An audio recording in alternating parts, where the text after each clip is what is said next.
Quinta conclusión, necesitas tener evidentemente hoy en día equipos adaptados a la era digital, a la era móvil, ¿no? Veamos un poquitín esto con más detalle. Os decía antes que el New York Times tenía 1.300 personas en redacción cuando terminé el libro, que hoy ha aumentado, pero bueno, esas 1.300 eran también 1.300 10 años antes, pero más o menos fueron renovando el equipo a razón de unos 70 profesionales por año, con lo cual si uno suma, son 700 profesionales más o menos distintos a los que había una década anterior, ¿no? Entre esos, pues, jubilaciones, prejubilaciones, gente que se va y alguna tanda de despido, que también hubo esos años, pero tantos salían, tantos entraban, y entraban en funciones nuevas necesarias para que un medio pues, sea competente en la época que nos ocupa, ¿no? Algunas de estas funciones, áreas, están muy bien definidas en un informe que es importantísimo, que es el Innovation Report del año 2014, que es un informe que hace el New York Times, que para mí es de los ejercicios más interesantes que ha hecho en los últimos años, que es un análisis muy valiente, dedicado a un equipo de 12 personas, dirigido por el que hoy es el publisher, A.G. Sulzberger, ¿no? Que es el publisher del New York Times desde el 1 de enero. Dirigió un equipo de 12 personas que durante 6 meses se dedicaron a analizar muy a fondo y con mucha valentía qué estaban haciendo, si lo estaban haciendo bien, si lo estaban haciendo regular, si lo estaban haciendo mal, qué estaba haciendo la competencia y qué medidas debía aplicar el diario para, digamos, acelerar toda la transformación digital necesaria, ¿no? Y en ese informe, que se podría resumir como, en una línea, se podría decir: hacemos buen periodismo, pero no sabemos hacerlo llegar al público al que queremos llegar, ¿no? Tenemos que aplicar diversas medidas correctivas, ¿no? Por ejemplo, se decidió crear un equipo de desarrollo de audiencia. No es que antes no hubiera gente dedicada a eso, pero se formalizó un equipo que cada día trabajaba con los temas principales del New York Times para que esos temas, tanto en búsquedas como en redes sociales o en cualquier otra plataforma, circulara bien, ¿no? Se creó un equipo, se vio que trabajaban de manera poco ágil y la competencia estaba siendo muy ágil trabajando, ¿no?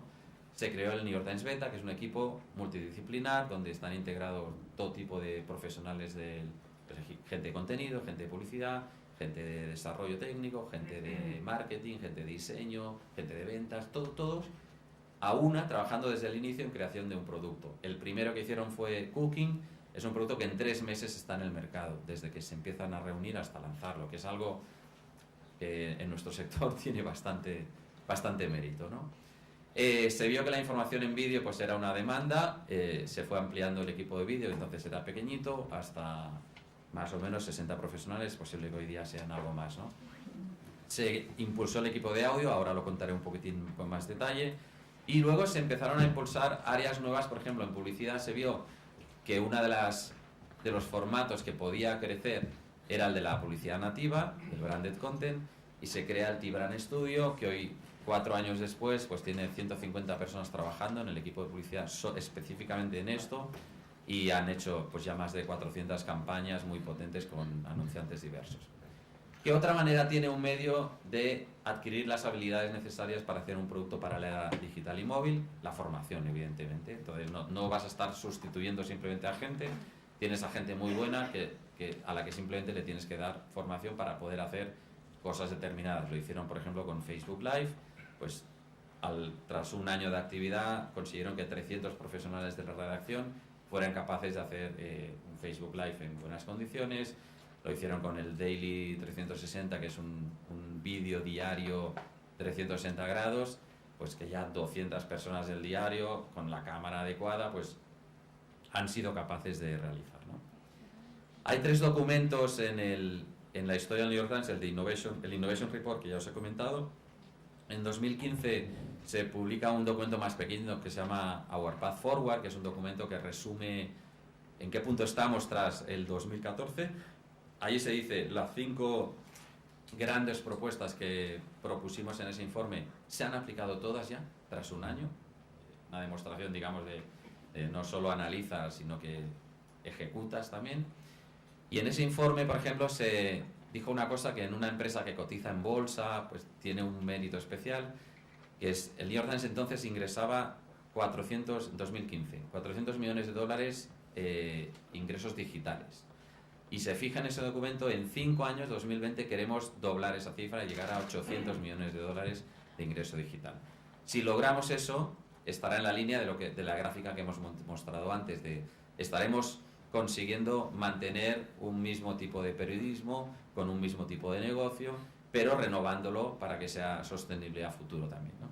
Y luego el pasado año publicaron el Journalism That Stands Apart, que es otro documento un poco de actualización de qué metas tenían. Estos documentos son muy interesantes porque tanto hacia afuera como hacia dentro de la compañía ayudan a todo el mundo a entender por dónde vamos y qué pretendemos hacer, ¿no? Y os comentaba lo del podcast porque es un caso muy específico que creo que es un muy buen reflejo de qué quiere decir actualizar un producto, ¿no? Ellos vieron que el podcast estaba ganando mucho protagonismo en el mercado estadounidense y en algún otro mercado, y ya tenían algunos podcasts, pero querían potenciarlo, ¿no? Y buscaron a la persona que pudiera liderar todo ese proyecto, ¿no? Y el anuncio que publicaron, no sé si se lee bien, pero eso es lo que veis a la izquierda, eso es la oferta de trabajo que publicó el New York Times buscando al responsable de podcast. Lo hacía con una pregunta: ¿cómo debería sonar el New York Times? Que me parece brillante. Es decir, queremos hacer podcast, pero queremos ser el New York Times, no queremos ser otra cosa, ¿no? Entonces decía, si eres el profesional capaz de decirnos cómo responder a esta pregunta de manera adecuada, queremos conocerte, ¿no? Bueno, el primer producto que este nuevo equipo crea es The Daily. The Daily, a los que no lo conozcáis, os recomiendo encarecidamente que lo escuchéis.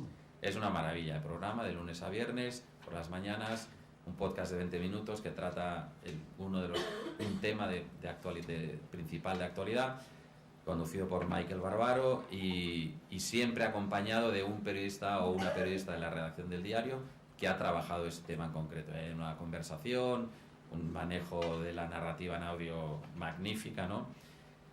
Resultado es oír el New York Times, ¿no? Es más de 1 millón de oyentes diarios, incluso en abril de este año el diario, el de Daily se pasa a emitir por diversas emisoras de la radio pública americana en una edición vespertina, ¿no? Se ha dado el paso de la web o del mundo digital al mundo de las ondas, ¿no?